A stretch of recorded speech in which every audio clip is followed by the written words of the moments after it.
Hi Eddie, this is Gwell. This is the front of your boat. I'm sorry, probably the camera quality's on this a bit poor, but as you can see I've given it a bit of a paint around the front door there, and there's no kind of signs anywhere else. I don't know, sort of missing patches of paint or anything anymore. Also, Lee, this is the stove. That's the old broken glass there, and that's the new stove glass. I've had some proper stuff fitted from the Potbelly stove shop. I've got a packaging here. Potbelly stove shop. I don't know if you can read that. And this is the last little thing that I sort of show you about the engine. So about getting the air bubbles out of the line as and when they appear.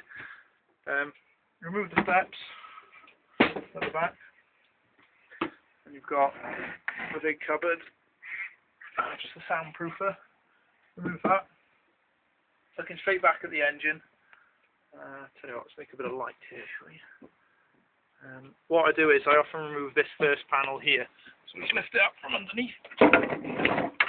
Okay, and there it is. Just gives us a bit more light to play with. Right, the fuel tank is over there, that massive thing. Fuel line's that yellow line there. Comes all the way to the fuel pump, which is that little thing down here, that little circular thing. Fuel comes all the way along this line. That's the fuel filter.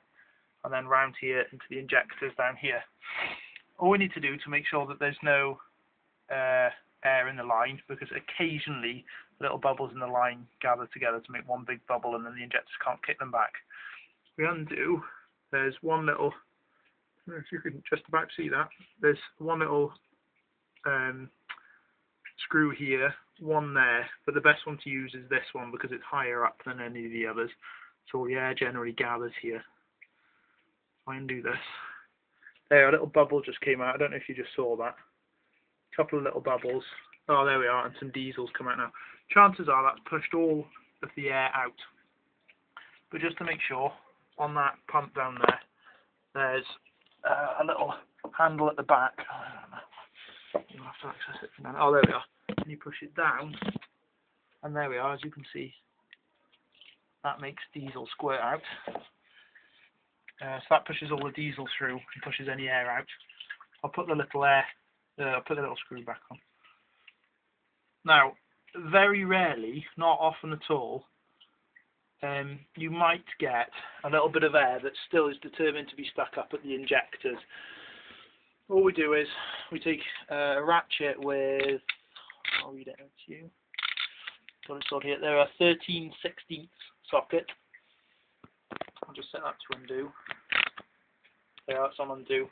And then the two injectors, the bolts here, one there and one there, you can undo them individually. Just crack them off sort of one turn or something. And then again you push the pump, and you'll see a tiny bit of diesel maybe creeping out, and it might have some bubbles in. Maybe. There we are, and then we'll quickly flip that, tighten that one back up. It's actually been raining an awful lot today, so there's quite a bit of water in the bottom of the boat. I imagine the bilge pump will come on in a minute. Right. There we are, and there's the other one down there. That screw right there, I don't know if you can just about see it. There we are, you can see a few little bubbles leaking out of it. There, that's all diesel now. So, there, I'll put that back to tighten it up. There we are, it's all tightened. And then what we do is switch on, and then you'll see now, start the boat.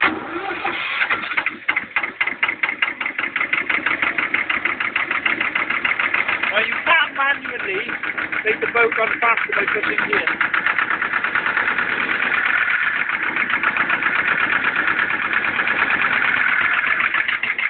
Turn the boat off from down here, you push this little lever there, and then that stops the boat for you. Perfect. There we are, and that's how we get the boat running, if there is any air in the line. Switch that off.